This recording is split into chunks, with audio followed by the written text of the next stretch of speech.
começar mais uma entrevista do Espiritismo BH. Esperamos que você goste. Espiritismo BH recebe, desta vez, a nossa companheira Magda Abreu, e ela vem conversar conosco sobre o estudo minucioso do Evangelho de Jesus. Tudo bem, Magda? Tudo bem, Marcelo. Magda, o que é o estudo minucioso do Evangelho de Jesus, também conhecido como, pela sigla, EMEG? Bom, Marcelo, inicialmente nós queremos agradecer a Jesus pela oportunidade, pedir a Ele que nos ilumine com a sua paz.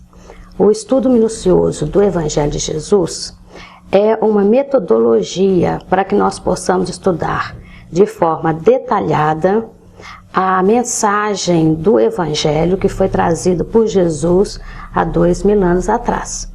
Principalmente procurando entender de forma detalhada essa mensagem e buscando a questão associada à nossa reforma íntima que a doutrina tanto nos coloca. Então, é uma metodologia de estudo do Novo Testamento. Historicamente, como se iniciou o EMEG no movimento espírita mineiro? Bom, na realidade, o EMEG, ele iniciou-se num grupo espírita em Belo Horizonte, a partir de companheiros que tinham interesse do estudo do Evangelho, principalmente motivados pelas mensagens de Emmanuel, psicografadas pelo Chico Xavier, em obras como Caminho, Verdade e Vida, Pão Nosso, Vinha de Luz, ou seja, observava-se ali a preciosidade que era o estudo do Evangelho de forma detalhada, concisa e objetiva. E nós tínhamos, isso tem muitos anos, tem quase 50 anos, naquele momento, pessoas, companheiros espíritas, que tinham interesse nessa área. Então começou, na verdade, num grupo espírita, o Grupo Espírita Emmanuel. O Grupo Emmanuel aqui no bairro Padre Eustáquio. Que hoje está no Carlos Prates. No Carlos Prates, em Belo Horizonte. Então começou ali. Naquele momento, o grupo ele era mais restrito aos familiares, E dali, o grupo que sempre se envolveu muito com a União Espírita Mineira, teve a oportunidade de trabalhar lá na União Espírita Mineira, levou a ideia para a União e sempre foi trabalhando a ideia em várias atividades.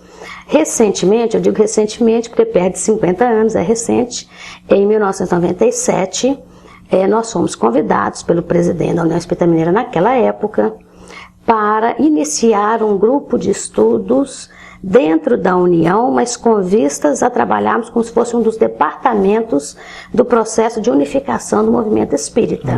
Então nós iniciamos com um setor de estudo ligado à direção da casa, que depois, tem mais ou menos acho que uns 4 ou 5 anos, transformou-se num dos departamentos da União Espírita Mineira. Exatamente. Então, um esforço interessante da União no sentido de preservar essa metodologia e poder disseminar ela para outras casas espíritas, não é isso? Exatamente, porque a União Espírita Mineira entende que o Evangelho de Jesus é extremamente importante para os nossos corações, ao ponto da espiritualidade ter orientado o codificador na obra do Evangelho segundo o Espiritismo. Então, a União Espírita Mineira trabalha com essa ideia de que o Evangelho deve ser estudado à luz da doutrina espírita, porque nós sabemos que, quando estamos evangelizados, nós nos unimos mais, Porque passamos a tolerar mais uns aos outros, a entender o outro como irmão, que também trilha a jornada das dificuldades, mas com a esperança de estarmos nos superando. Então, a União Espírita Mineira, ela nos deu um grande apoio nesse sentido, e hoje esse trabalho é levado a todos os lugares do estado de Minas Gerais, onde a União Espírita Mineira trabalha em parceria com o que nós chamamos dos Conselhos Regionais Espíritas, porque a ideia é que a União possa apoiar a implantação desse trabalho na Casa Espírita e também a manutenção dessa atividade. Magda, quais são os principais objetivos ao se realizar o EMEG? Okay. Bom, o objetivo do EMEG é nós estudarmos de forma detalhada o Evangelho de Jesus, mas tendo como roteiro a doutrina espírita. Entendermos a doutrina espírita como chave interpretativa do Evangelho do Senhor, que para nós é uma porta de libertação. Isso é um dos objetivos. Mas qual que é realmente o objetivo principal? Aonde que é que esse objetivo da técnica ou da metodologia, aonde que ele quer nos levar? A reforma do ser.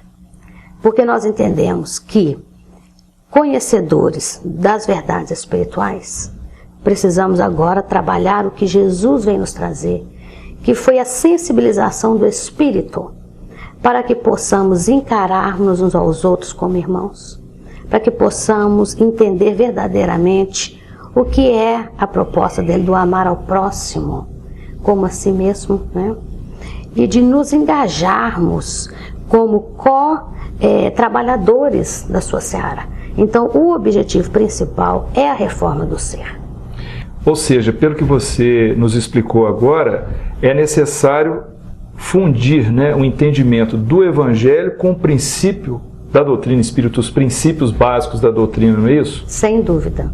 A proposta é o estudo do Evangelho à luz da doutrina espírita.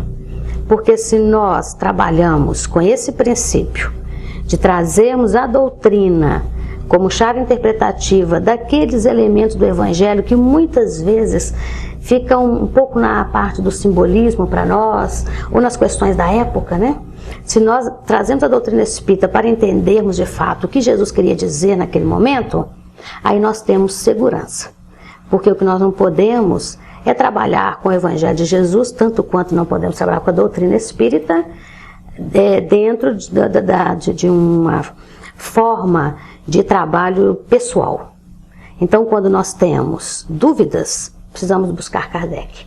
Porque Kardec, entendendo-se Kardec pela codificação, é aquilo que vai nos dar segurança.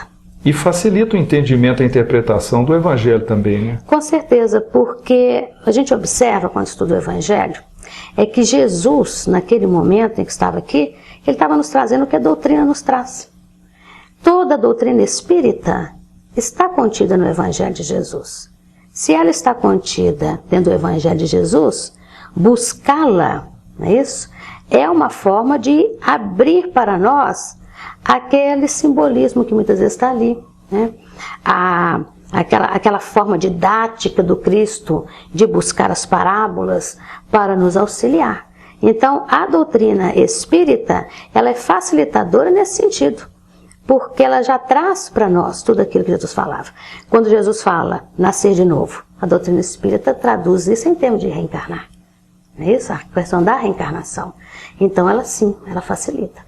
Nós não conseguimos entender hoje o estudo do Evangelho de Jesus sem a doutrina espírita.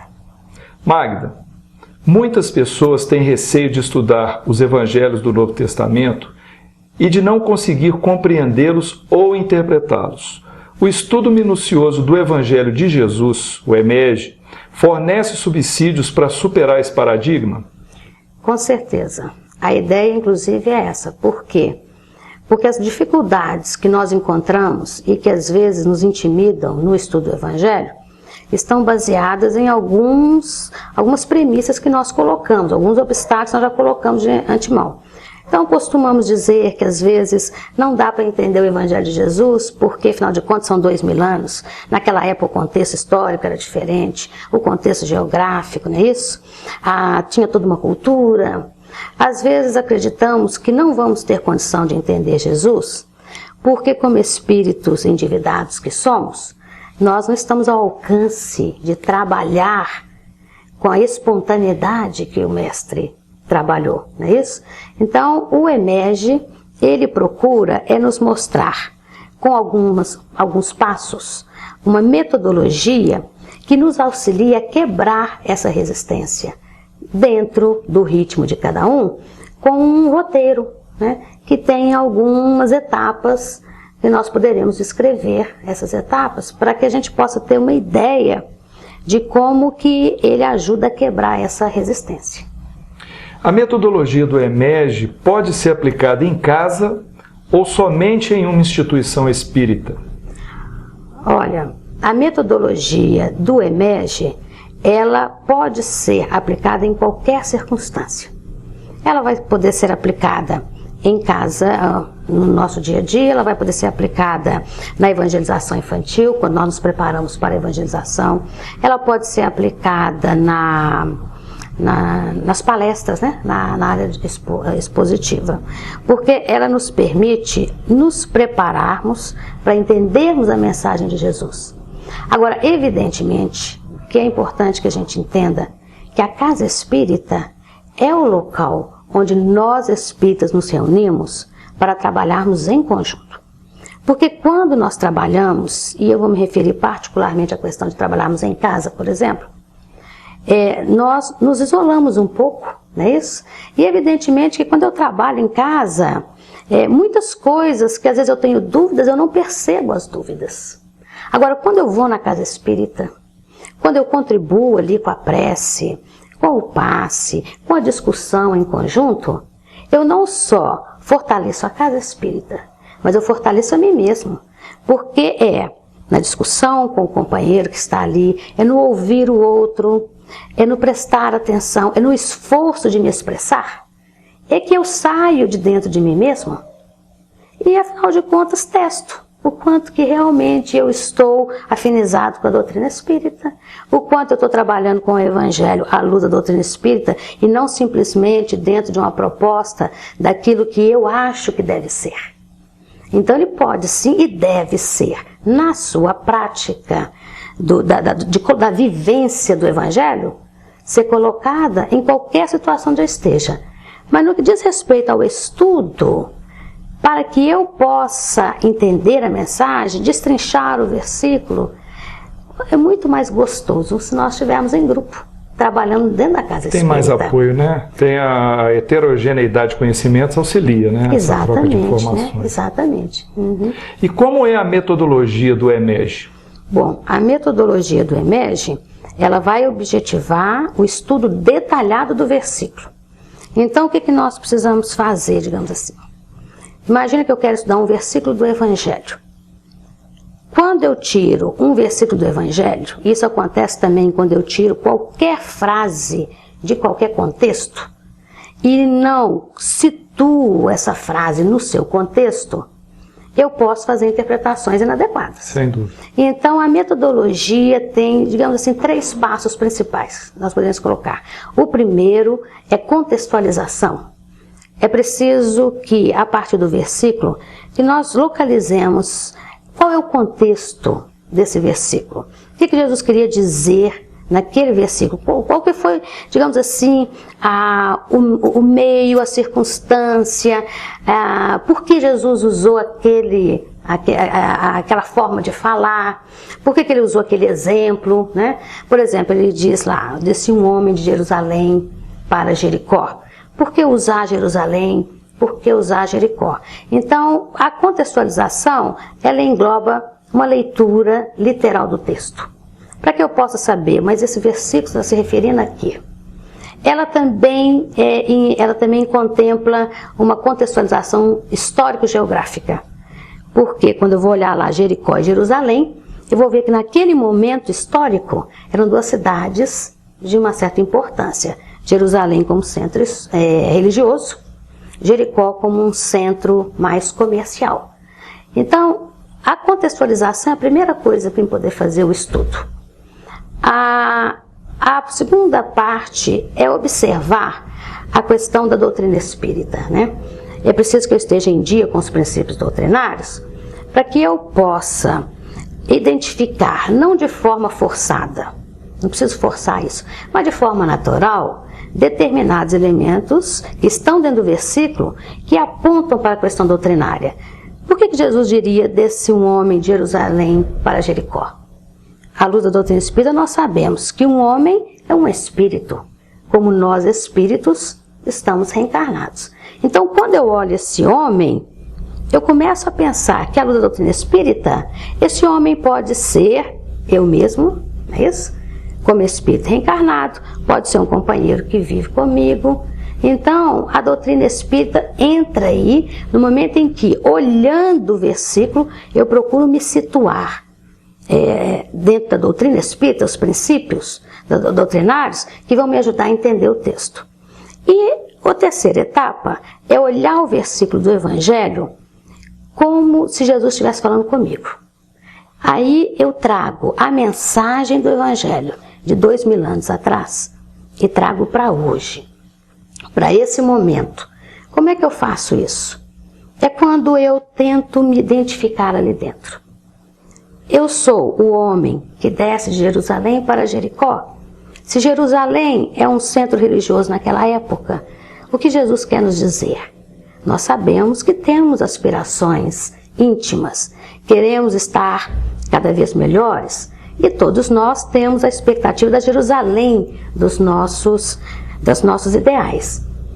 Mas muitas vezes nós invigilantemente discutimos com o outro, tentamos colocar a nossa ideia de forma incisiva, não respeitamos o semelhante, caímos vibracionalmente em situações de angústia, de intranquilidade, situações de revolta. Então é como aquele homem que desceu de Jerusalém para Jericó, naquele contexto histórico-geográfico, hoje representa a mim mesmo como espírito nas minhas lutas do dia a dia. Então, quando eu me identifico qual personagem que eu posso estar me envolvendo naquele momento, aonde que eu estou dentro daquele contexto, não é isso? Qual é o tempo? O tempo no Evangelho fala muito sobre a evolução do espírito. Aí eu tenho condições de fato promover a minha reforma e descobrir que o Evangelho não é para o outro. O Evangelho é primeiro para mim. Então essas 3 etapas são importantes. Do ponto de vista literal, contextualizar o texto do versículo e fazer a contextualização histórica e geográfica para que eu me identifique naquele momento. Do ponto de vista da nossa segurança interpretativa, estar em dia com os princípios da doutrina espírita. E para que eu alcance o meu objetivo último, que é a reforma íntima, eu tenho que me identificar dentro daquela passagem, porque Jesus não estava falando para ninguém, ele estava falando para cada um de nós, né? As palavras dele não estavam simplesmente soltas. Ele objetivava o Espírito. E como nós sabemos que o Espírito é eterno, Jesus ainda fala para nós hoje.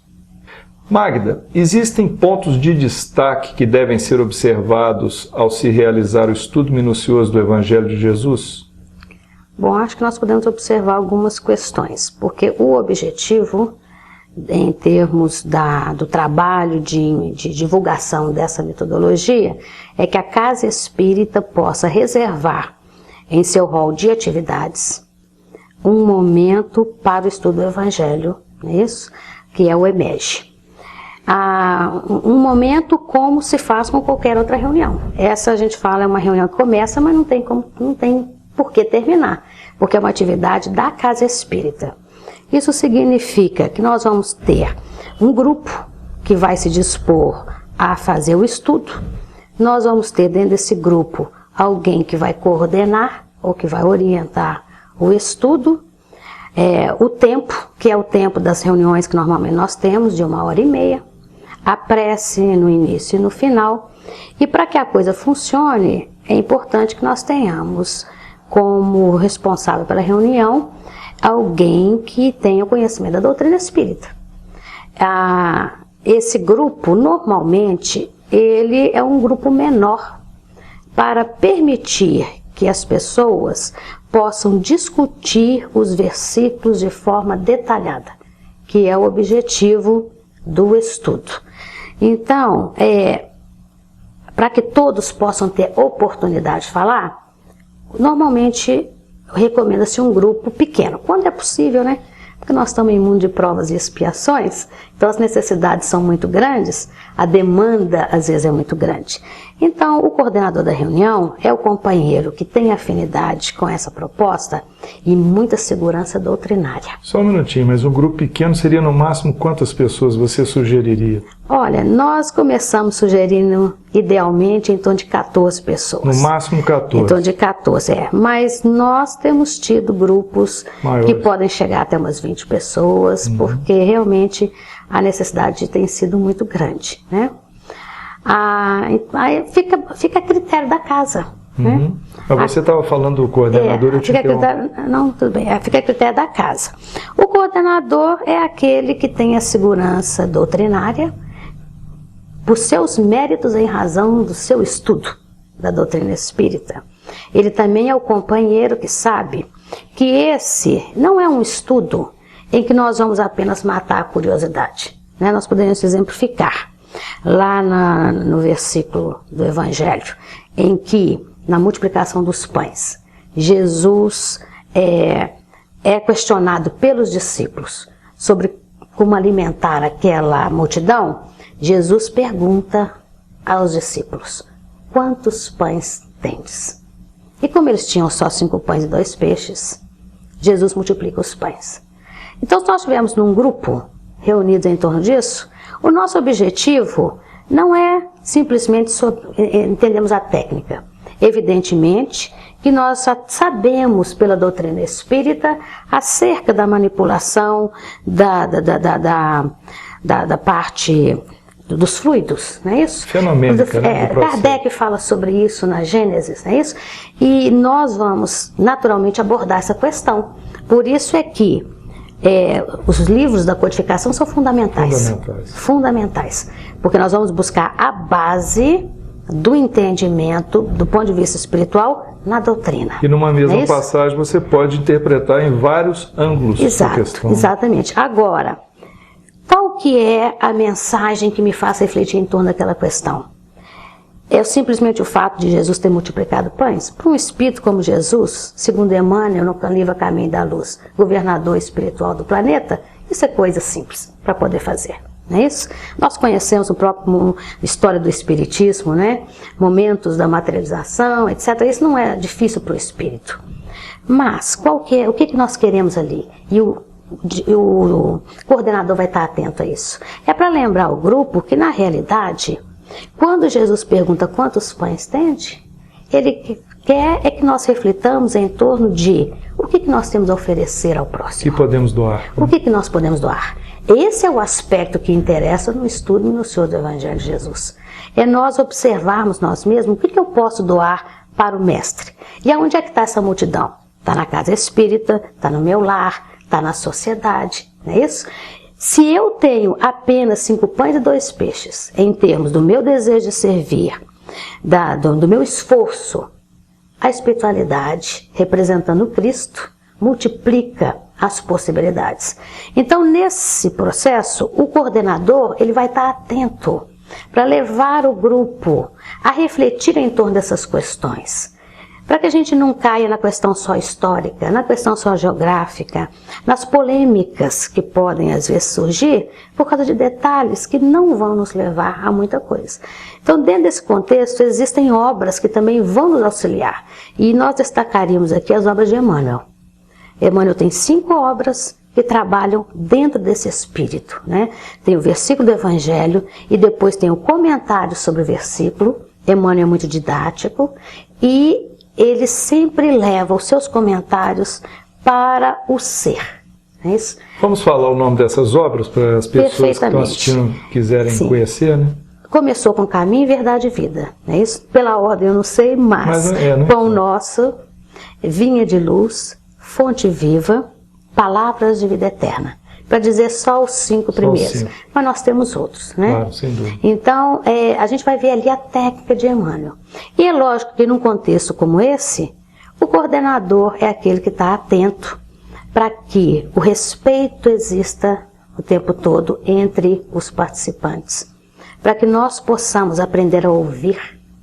Principalmente, a gente gosta de dizer muito, para que a gente possa dar um balanço entre os que gostam de falar demais e os que gostam de falar de menos. Porque a gente aprende que todo mundo tem algo a dizer. O que gosta de falar demais vai logo descobrindo, não é isso? Que às vezes é preferível ouvir alguém.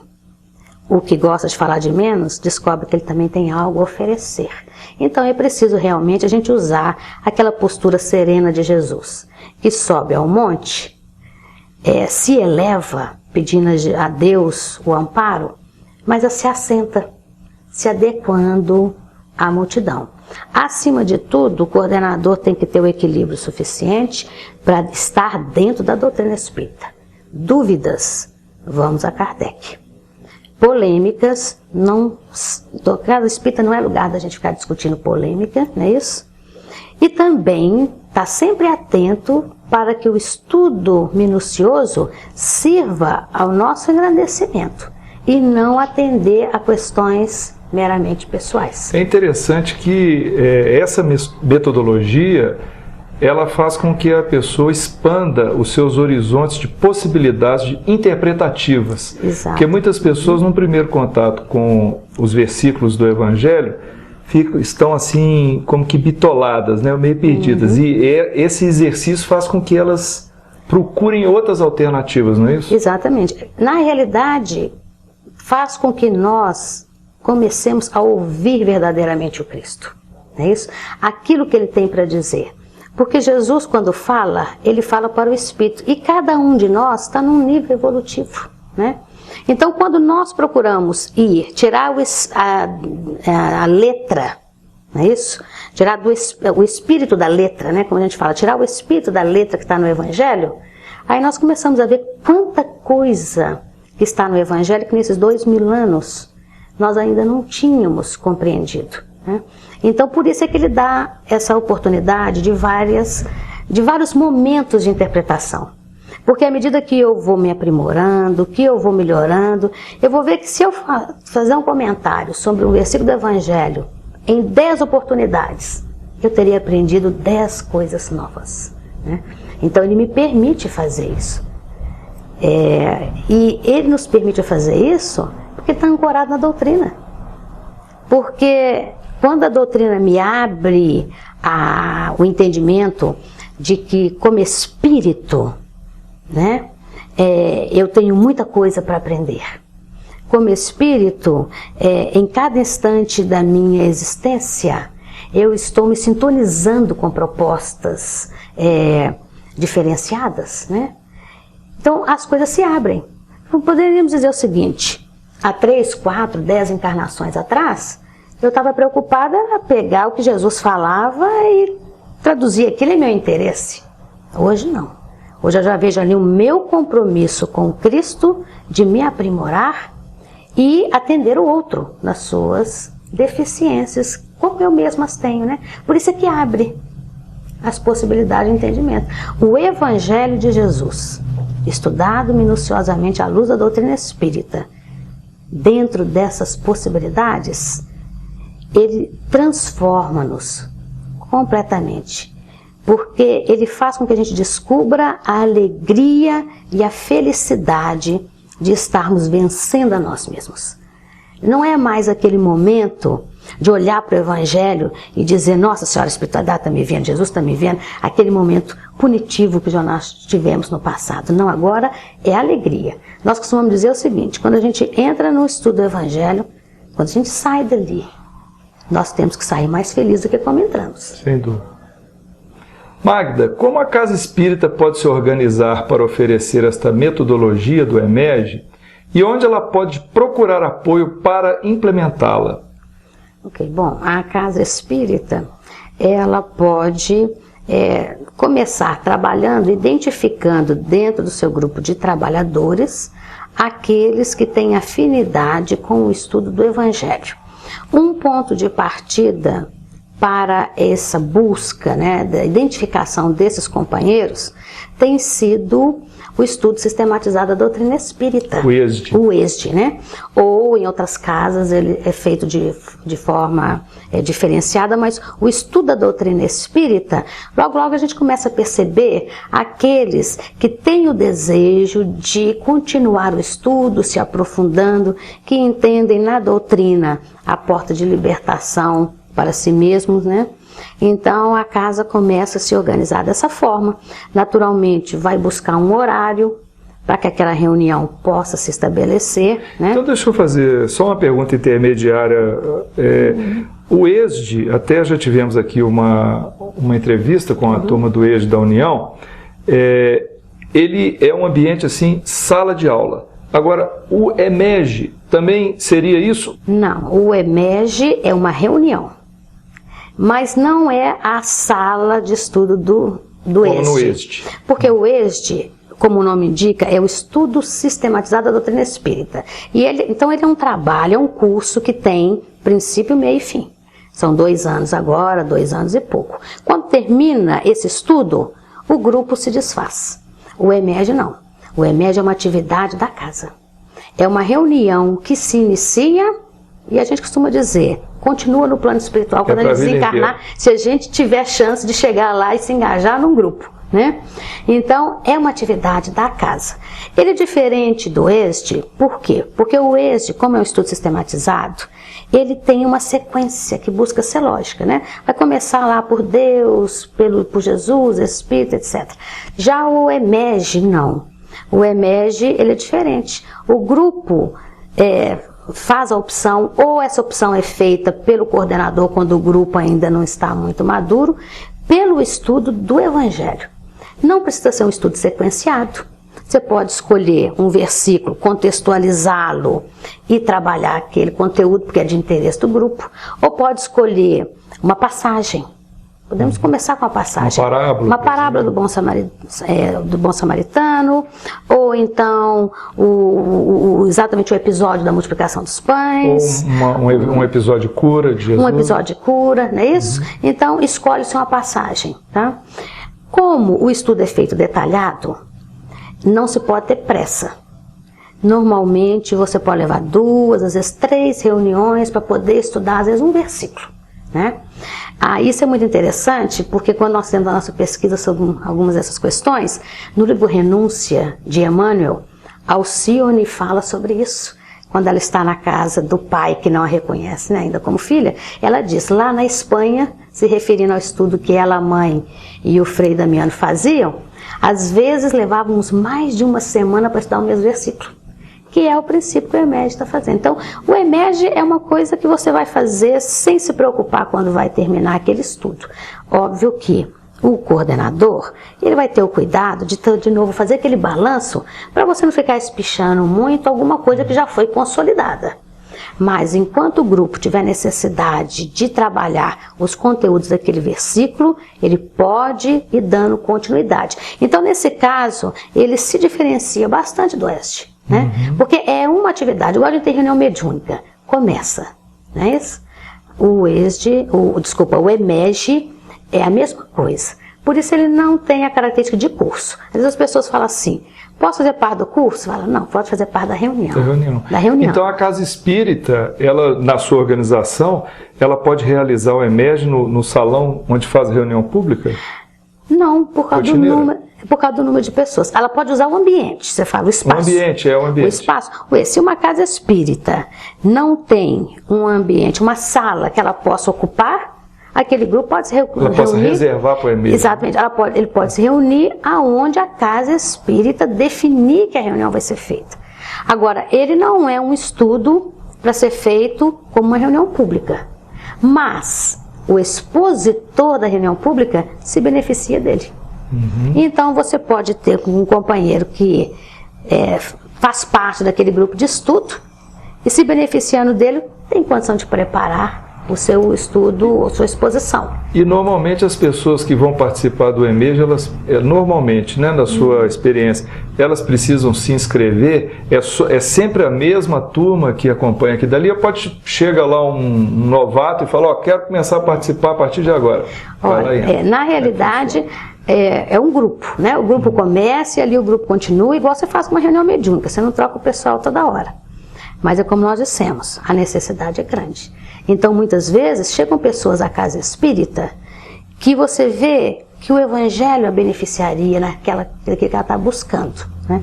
Nós vamos procurar ver se aquela pessoa que está chegando, aquele irmão, aquela irmã, tem conhecimento doutrinário. Quando a pessoa não tem conhecimento doutrinário, o que a gente tem feito então vamos fazer os dois paralelamente. O ESD, ou o estudo doutrinário, e o Evangelho. Se tiver condições, vamos orientar para que vá para o estudo da doutrina e depois vá para o EMEG. Cada caso é um caso, né? Mas normalmente o grupo foi ficando ali. Então lá no grupo Emmanuel, por exemplo, né, que nós já mencionamos, nós temos grupos lá de vários anos. Vários anos as pessoas estão ali, estão estudando, cada dia elas descobrem uma coisa nova, né? E como se criam grupos novos? Se cria grupos novos, eu quis perguntar o seguinte, com todos os componentes novatos e só o coordenador como sendo uma pessoa de experiência? Não tem necessidade disso não. Você pode ir trabalhando, à medida que os grupos vão se formando, que você tem uma massa, né, formou-se ali um grupo de pessoas que estão interessadas, ela não precisa ser só as pessoas novatas, não. Muitas vezes nós temos companheiros que não estão fazendo parte do grupo porque estão engajados em outras atividades, né? Mas se a Casa Espírita tem mais um dia de reunião do EMEG, então é possível que vários companheiros possam. Mas seria possível, o que eu quis dizer com a minha pergunta não teria inconveniente se começar um grupo só com novatos e tendo um coordenador experiente? Teria algum inconveniente? Se nós entendermos novatos como alguém que não nunca conhece participou antes o EMEG, mas que tem um conhecimento doutrinário, estar ali também não tem problema não. Não, se as pessoas tiverem interesse, isso não é um problema. A ideia na realidade é que a gente multiplique, né? Sem dúvida. Quanto mais você trabalha ali, aí você vira e fala para o companheiro, né? Que aliás são os momentos mais difíceis. Está na hora da gente se dividir. Exatamente. Porque nós estamos aqui há 10 anos estudando Evangelho. Se cada um de nós formar um grupo, são 10 grupos. Exatamente. Né? Então é a hora que a gente se doa, né, para o trabalho. Voltando àquela pergunta que eu te fiz anteriormente, onde que a Casa Espírita pode procurar apoio para a implementação? Eu gostaria que você não apenas citasse as instituições que podem apoiar, mas também falasse um pouco do material didático que é usado. Ok. Bom, no que diz respeito à União Espírita Mineira, né, a União Espírita Mineira, no seu departamento de estudo minucioso do Evangelho, ela trabalha com cursos que são dados, cursos de 6 semanas ou de um fim de semana, depende da disponibilidade da casa, né, para auxiliar na implantação do trabalho. E temos procurado, dentro das nossas possibilidades, dar um auxílio, né, no seguinte sentido, a manutenção do processo. Esse curso, desculpa, é feito lá nas instalações da União ou o pessoal da União vai até a instituição espírita para dar o apoio? As duas coisas. As duas coisas. Nós já fizemos 2 ou 3 cursos lá na União Espírita Mineira, abrimos para a comunidade espírita em Belo Horizonte, aqui na região metropolitana, e às vezes uma casa espírita nos convida, né? A União então vai fazer o curso. Agora, a União Espírita Mineira, ela trabalha dentro do movimento de unificação, ela trabalha com os Conselhos Regionais Espíritas. Os Conselhos Regionais Espíritas são órgãos que aglutinam as alianças municipais espíritas, que por sua vez se fazem representar pelas casas espíritas. E nós procuramos sempre trabalhar com os Conselhos Regionais Espíritas para fortalecermos esta proposta do Movimento de Unificação de Minas Gerais. Então aqui em Belo Horizonte, o Conselho Regional Espírita da Zona Metalúrgica tem agora o seu grupo, que é como se fosse um departamento de estudo minucioso do Evangelho do CRE.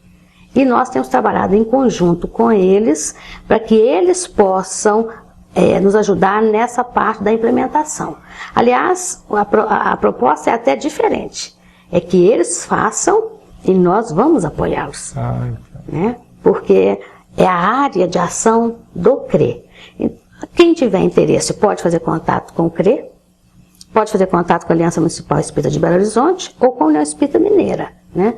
No caso do DEME, nós fizemos 2 apostilas, uma dizendo sobre a técnica, uma sobre uma passagem do Evangelho, que é Jesus acalma a tempestade de forma minuciosa, que está à disposição lá na Livraria da União. Mas já estamos nos envolvendo com materiais que a gente possa disponibilizar de uma forma mais fácil para aqueles que têm interesse. Né? Então, tanto procurando a Aliança Municipal Espírita de Belo Horizonte, que representa o Conselho Regional Espírita da nossa região, quanto à União Espírita Mineira, nós vamos procurar dar o apoio necessário para aqueles que têm interesse. Ok. Nós conversamos aqui então com a nossa companheira Magda Abreu, agradecemos a sua presença, Magda, e fica aí aberto para suas palavras finais. Bom, nós é que agradecemos a oportunidade de estarmos aqui. Acima de tudo, agradecemos a Jesus, que nos abençoa e nos dá a oportunidade de trabalhar na sua seara. Agradecemos aqueles que estão nos ouvindo, né, o convite aqui do Marcelo, implorando ao Senhor que nos abençoe, porque de fato a seara é muito grande, são poucos os trabalhadores, e acima de tudo é um trabalho que nós é que somos os mais necessitados e os mais beneficiados. Então imploramos a Jesus que envolva a todos na sua paz. Então, o que achou desta entrevista? Dê a sua opinião acessando o Fale Conosco. Até breve!